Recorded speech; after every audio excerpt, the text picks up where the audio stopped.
म्हणजे मला जरा झटपटच झाले, कारण तलाठी सर असतील, वर्मा सर असतील, मुनकर सर आहेत, शैलेंद्र चव्हाण सर, सचिन आहे आमचे मित्र, आमच्या इंजिनिअरिंग क्लबचे मेंटर आदरणीय मते सर, तुषारजी रंजनकर सर, आमचे कार्यकारी विश्वस्त, माझा मित्र गणेश आणि सर्व माझे आवडते विद्यार्थिनी. आज आपल्याला खरंच एक सुंदर योग आलाय. ज्या पद्धतीने आपण इंजिनियर्सला एकत्र करून इंजिनियर्स डे साजरा केला जातो, मला असं वाटतं की आपल्या समितीमध्ये जवळजवळ 50%, मॅडम बरोबर ना, 50%च्या जास्त काउंट आता हा इंजिनियर्सच्या विद्यार्थ्यांचा आहे. तलाठी सर आमच्याकडं जास्त करून आम्ही प्राधान्य आता 10वी 11वीला आम्ही थोडंसं दिलं नाही. आम्ही आता पॉलिटेक्निकच्या विद्यार्थ्यांना जास्त इथं प्रवेश देतो, कारण पॉलिटेक्निक हे प्रत्येक लोकांचं स्वप्न असतं की ज्याला 11वी 12वी मध्ये फीस परवडत नाही, ज्याला सीईटीला ऍडमिशन घेता येत नाही, जिथं जेई सारख्या एक्झाम द्यायला जरा थोडासा प्रॉब्लेम येतो, तर ही मुलं आमच्याकडे येतात आणि जवळजवळ 150 ते 200 मुलांचा काउंट आमच्याकडे नुसत्या पॉलिटेक्निकचा आहे, जिथं मग वाडिया कॉलेजमध्ये असतील, आपल्या जीपीपी मध्ये असेल. आणि खूप सांगायला आवडतं की ह्या इथनं जे काही घडलेले इंजिनियर्स आहेत ते खूप मोठे एंटरप्रेन्योर्स झाले. म्हणजे जीपीपी मधनच आमचे निसार चौगुले आहेत, आता ते मोटरमन आहेत. म्हणजे कितीतरी आमच्या सक्सेस स्टोरी तुम्हाला सांगता येतील की इथनं विद्यार्थी घडले, नुसते घडले नाही, त्यांनी इतरांना सुद्धा घडवण्याचा खूप मोठा प्रयत्न केला. 1956 पासूनचा हा वारसा आहे आणि त्याच्या सावलीत उभं राहण्याची संधी आम्हाला मिळते. मी 1996 ते 2000 समितीमध्ये होतो. इथनं सिव्हिल ऑफिसला पायी जायचं, तिथून मग 13 नंबरची बस पकडायची आणि VIT ला जायचं आणि परत पुन्हा तिथनं चालत जायचं. आणि त्यामुळे सकाळचं जेवण मिस व्हायचं, पण वडापावरती काहीतरी दिवस गुजराण करायचा.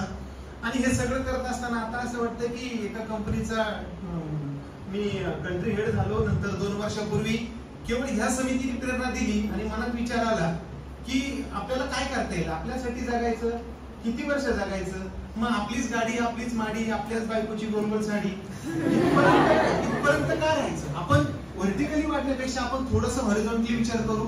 आपटे सरांनी, पवार साहेबांनी, मते सरांनी, या लोकांनी जो वारसा निर्माण केलाय त्याला आपण असं टॉवर मध्ये नाही मोजू शकत. मग आपण काय करू शकतो. मी ज्यावेळेस पवार साहेबांचा, सर आमच्या इथं आता खूप मोठं वर्मा साहब, हमारे यहाँ पे अभी बहुत सारा हम फोकस कर रहे हैं कि एंटरप्रेन्योरशिप पे हम कैसे उनको लेके जाए, क्योंकि हर एक को अभी नौकरी नहीं मिलने वाली. So our president has forced us to work on entrepreneurship. So on that one fine day, you was talking about, motivational lectures to all of us. की काय लागेल, उद्योजक व्हायला काय लागतं.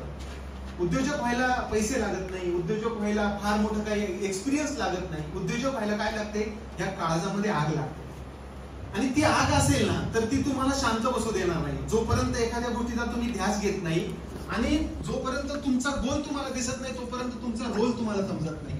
आणि मग सरांचं ते वाक्य असं भिनभिनलं डोक्यात आणि जाऊन 1-2 महिने माझ्या डोक्यामध्ये ते जरा होतच. दरवेळेस ही लोक मोठमोठी बोलायची की अरे आता आपल्याला एंटरप्रेन्योर व्हायचंय, आपल्याला उद्योजक घडायचंय. मी वाटच बघून होतो कंपनीमध्ये मला कुणी काही बोलतंय का. आणि एक दिवस मला बॉसनी बोलला, मी तेच धरून बसलो, म्हटलं मला कामच नाही करायचं. मी काही विचार नव्हता केला कंपनी टाकणार आहे का नाही टाकणार आहे, काय करणार आहे. डोक्यात विचार होता की उद्योजक व्हायचं. बिकॉज प्रत्येक गोष्टीची सुरुवात तर घडली पाहिजे. आपण किती दिवस भाषण देणार, किती दिवस हे सगळं करणार. आणि सगळं जर समितीने मला पुरवलेलं आहे, आत्मविश्वास दिलाय. एका गौंड्याच्या हाताखाली काम करणाऱ्या बाईचा मुलगा पुण्यामध्ये येऊन देशाविदेशात जातो, काहीतरी करतो, नक्कीच काहीतरी आपल्याला करता येईल.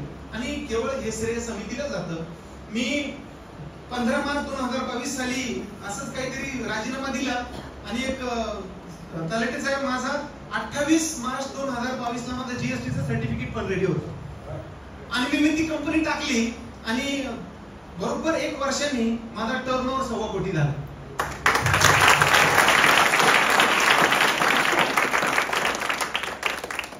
काही नाही, मी आणि माझा ड्रायव्हर असे 2च एम्प्लॉई होतो.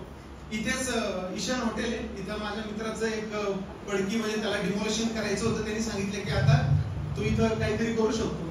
आणि मग जो आज विवेक सलवर व्हेरिटासचा टीम लीडर आहे, मोठा सॉफ्टवेअर आर्किटेक्ट आहे, मग त्यांनी मला जागा दिली. त्याच्या वडिलांनी सांगितलं की सुनील तू इथं बिझनेस सुरू कर, काही लागत नाही. सक्सेस ऑफ गेटिंग सक्सेस हे तुम्हाला मनामध्ये काहीतरी डोक्यामध्ये कायम हा विचार ठेवला की फार काही पाठबळ लागत नाही, फार काही कॅश फ्लो लागत नाही, फार काही सीड फंडिंग लागत नाही. आणि असं करता करता आम्ही ते सगळं आता जवळजवळ 12 ते 13 माझा स्टाफ झालेला आहे. आणि आम्ही खूप डायव्हर्सिफाईड एरियामध्ये काम करतो. जसं तुम्ही मी तुमचं सेंटर ऑफ एक्सलन्स पाहिलं आणि मनामध्ये डोक्यात विचार होता की काहीतरी या मुलांसाठी मला काय करता येईल का, ग्रामीण भागातल्या मुलांसाठी काय करता येईल का. मग मी आदरणीय पवार साहेबांकडे हा विषय मांडला की मला काहीतरी चांगलं करायचं, कारण सरांना कळालं होतं की मी काहीतरी आता बिझनेस सुरू केला. आणि वर्मा सर, हम अभी इंडिया का, रूरल इंडिया का फर्स्ट इंडस्ट्री 4.0 का सेंटर ऑफ एक्सलेंस हमने भारत में बिल्ड किया, जहाँ पे आपको रोबोट्स देखने मिलेंगे, ड्रोन मिलेंगे, जहाँ पे 3D प्रिंटिंग है, जहाँ पे CNC है, VNC है, आर्टिफिशियल इंटेलिजेंस है, और ये सबका इंटीग्रेशन करके 4000 स्क्वायर फीट में you will feel as if you are walking through a factory.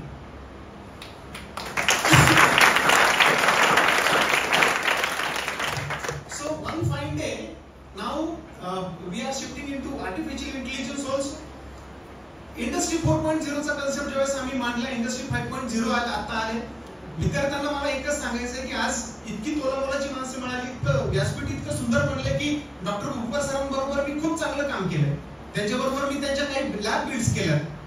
Verma साहेब असतील, शैलेंद्र चव्हाण साहेबांबरोबर मी भारत फोर्सचं ज्यावेळेस त्यांचा चाकांचा प्लांट आहे आणि त्यांच्या चाकांच्या प्लांटला एक इलेक्ट्रिक व्हेकलचा पार्ट बनतो, त्या पार्टसाठी मला हेमंत सामंत सरांनी बोलवलं आणि मला म्हटलं, सुनील मी जरा तुझं काम ऐकलं होतं, आमचा हा जो काय पार्ट आहे याला चिप ब्रेकिंग मध्ये आम्हाला प्रॉब्लेम येतो आणि या चिप ब्रेकिंगचा आमचं 26 मिनिटाचा सायकल टाइम सर आम्ही 22 मिनिटं करून दिला तुम्हाला. म्हणजे इतकं काही ट्रान्सफॉर्मेशन करत या लोकांचं. तलाठी साहेबांनी ज्यावेळेस आम्ही तुमचं सेंटर ऑफ एक्सलन्स पाहिलं, त्यातनंही आम्ही काहीतरी शिकत गेलो. आम्हाला याच्यात अजून काही नाविन्य करता येईल का. आम्ही आता हे सगळं करता करता, इथं माझा विद्यार्थी वैभव काळे आहे आणि मला वाटतं अंशु कुमारी आहे, असे किती. आणि हे सगळं आमच्या डोक्यात काय मग ते सरांचा कोर्स तू करतोय ना, आमच्या पोरांना काहीतरी करायला सांग. आणि मग हळूहळू मला त्यांनी इथे ही खुर्ची दिली. या खुर्ची देण्यापाठीमागचा मला उद्देश कळाला की सर स्वतः बसले होते इथे, सरांनी सांगितले की नाही तू बस, म्हणजे आता यांची कामं मलाच करायला लागणार आहे. हा आमचा हा एक लिडरशिपचा फार मोठा गुण आहे. ही लोक इतकी मोठी आहेत, तोलामोलाची आहे, म्हणून आम्हाला काहीतरी करण्याची एक नवी उमेद मिळते.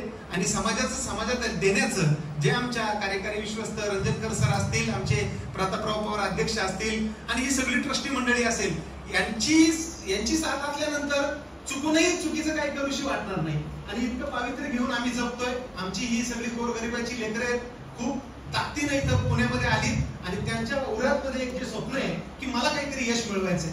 मित्रांनो, आज आपल्याला हा इंजिनियर्स डे साठी तुम्हाला असं वाटेल की यार सकाळपासून आम्ही बसलोय, सकाळपासून आम्हाला इथं हे सगळं ऐकायला लागतंय, परंतु एक ठिणगी सरांनी सांगितलं की आता एक 10 लाखाचा माणूस 12,000 कोटीचा टर्नओव्हर पर्यंत जातो. माझ्यासारखा एक छोटासा माणूस आज काहीतरी 11-12 लोकांबरोबर काम करतोय. हे सगळं करताना मला असं वाटतं की आजूबाजूला जे आपण पाहण्याची दृष्टी आहे, वही सोच, वही समिती, हे जर आपण गणित जर जुळवलं, आतापर्यंत आपण खूप वेळा कार बुक करायचो, आपण रिक्षा बुक करायचो, शिवाय द्यायचो, तो माणूस वेळेवरती यायचा नाही. कुणीतरी हा प्रश्न पाहिला आणि ओला उबर निर्माण झाली. कुणीतरी असे प्रश्न पाहिले, जीपे आलं, भीमपे आलं आणि हे सगळं चुटकीनिशी प्रॉब्लेम्स आपले निघून गेले. टेक्नॉलॉजी काय करणार आहे? टेक्नॉलॉजी आपलं आयुष्य सुंदर नाही तर आपलं टेक्नॉलॉजी आपलं आयुष्य इझी करणार आहे. येणारी युद्ध सुद्धा आता रोबोटनी होणार आहे. इस्रायल जे काही चाललंय त्यांच्या बरोबर, म्हणजे ह्याच्या पद्धतीनं आता ड्रोनचा वापर केला जातोय. ह्या सगळ्यात उधारी तलवार आहे आणि ह्या सगळ्या पिरियड मध्ये, ह्या सगळ्या टेक्नॉलॉजी मध्ये आता आपण पाठीमागे राहून चालणार नाही. आर्टिफिशियल इंटेलिजन्सचे जाळे मित्रांनो पुढच्या 4 ते 5 वर्षात कितीतरी टक्के नोकऱ्या जातील. त्यावेळेस तुम्ही आम्ही जर ह्या काळाला धरून, या इंजिनियरला धरून, या तंत्रज्ञानाला धरून जर राहिलो नाही तर आपण नामशेष होऊ. Either you change or perish. आता गुलाबी स्वप्नात राहण्याचे दिवस गेले. माझ्या शिवबांनी 16व्या वर्षी स्वप्न पाहिलं तोरण्याचं आणि आम्ही स्वप्न काय पाहतोय? इन्स्टाचं. आम्ही स्वप्न पाहतोय फेसबुकच्या रीलचं. 3 कोटी व्ह्यूज मध्ये सर एका वेळेस एका गाण्याला येतात, पण आमच्यासारखी इथं बोंबलतो, आम्हाला 30 लोक बघत नाहीत, ऐकत नाही. आणि ही शोकांतिका आहे युवकांची. मला असं वाटतं की आता आपल्याला जागं व्हावं लागेल. चायना 50 वर्ष पुढे, अमेरिका 100 वर्ष पुढे. आणि हे जर सगळं तुम्हाला विश्व जर बदलायचं असेल तर या योजनांनी किंवा या सगळ्या इन्फ्रास्ट्रक्चरनी देश कधीच पुढे जात नाही. देश पुढे जातो तो माझ्या युवकांच्या मनगटात किती ताकद आहे आणि त्यांचा मेंदू कुठे बिझी आहे. मला विवेकानंदांचं एक वाक्य आठवतं की तुमच्या युवकांच्या ओठांवरती कुठलं गाणं आहे ते मला सांगा आणि मी तुम्हाला तुमच्या राष्ट्राचं भवितव्य सांगेन. आणि ते सगळं करताना आपण कुठे आहे हे सगळं आता विचार करायची वेळ आली आहे. तंत्रज्ञान मित्रांनो, पहिलं 150 कोटी वर्षापूर्वी 350 कोटी वर्षापूर्वी पृथ्वी निर्माण झाली. वाफेचं इंजिन आलं त्यावेळेस उद्योगाची पहिली क्रांती झाली जेम्स वॅटनी 1784 साली. एक 100 वर्ष गेली एडिसनला आणि नंतर इलेक्ट्रिसिटीचा शोध लागला. 100 वर्षांनी कम्प्युटर आला. आता हे जर तुम्ही उत्क्रांती पाहिल्या, इंडस्ट्री 1.0 ज्यावेळेस वाफेचं इंजिन आलं, 2.0 ज्यावेळेस इलेक्ट्रिसिटी आली, 3.0 ज्यावेळेस कम्प्युटर आला आणि इंटरनेटने ही आता इंडस्ट्रीचं चौथं औद्योगिकरणाचं क्रांतीचं रूप आपल्या समोर आणलंय. आता 5G येईल, आता 6G येईल, आता ऑटोनॉमस रोबोट्स आले. आता आपल्याला डोळे झाकायला सुद्धा वेळ नाही, इतकी झपाट्याने आपली तंत्रज्ञानात प्रगती होते. पहिल्यांदा आपल्याला विचार करायचो की आता हे बळकटीकरण करू, हे करू, ते करू. आता आपल्याला वेळ नाहीये. त्याच्यामुळे जर नुसतं आणि तुमची आयडेंटिटी काय हो, आज तुम्ही IIT मध्ये लोक जातात, 50 कोटी 27 कोटीचं पॅकेज असतं, स्वतःचीच फक्त श्रीमंती होते. आम्ही दुसऱ्याचा देश श्रीमंत करतो. आम्ही आमच्या देशाकडे कधी पाहणार?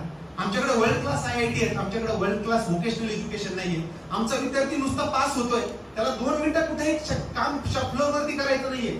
प्रत्येकाला असं वाटतं की मी IT मध्ये जावं. अरे तुम्ही IT मध्ये जा, तुम्ही श्रीमंत व्हाल, तुमच्या बाकीच्यांचं काय? आणि साधं कोडिंगचं नॉलेज नाही आहे विद्यार्थ्यांना. इंजिनिअरिंगची पद्धत 25% जागा आता इंजिनिअरिंगच्या रिकाम्या आहेत. खूप कठीण परिस्थिती आहे. प्रत्येकाला असं वाटतं की काय नाही, माझं झालं ना, संपलं सगळं. त्याच्यामुळे तुम्हाला आता डोळे उघडे ठेवून खूप कष्ट करावे लागणार आहेत. पुढची 3 वर्ष फक्त आम्हाला द्या, पुढची 4 वर्ष आम्हाला द्या. मते सरांसारखा माणूस राग राबतोय. इंजिनिअरिंग डे इतक्या प्रमाणात कधीच सेलिब्रेट होत नव्हता. सरांची एक तळमळ आहे की ह्या 6 सिग्माने दिलं सर, आम्ही यांना फाउंडेशन कोर्स दिला. आम्ही जापानचे आता इथं जपानीज भाषेचे आम्ही क्लासेस घेतोय.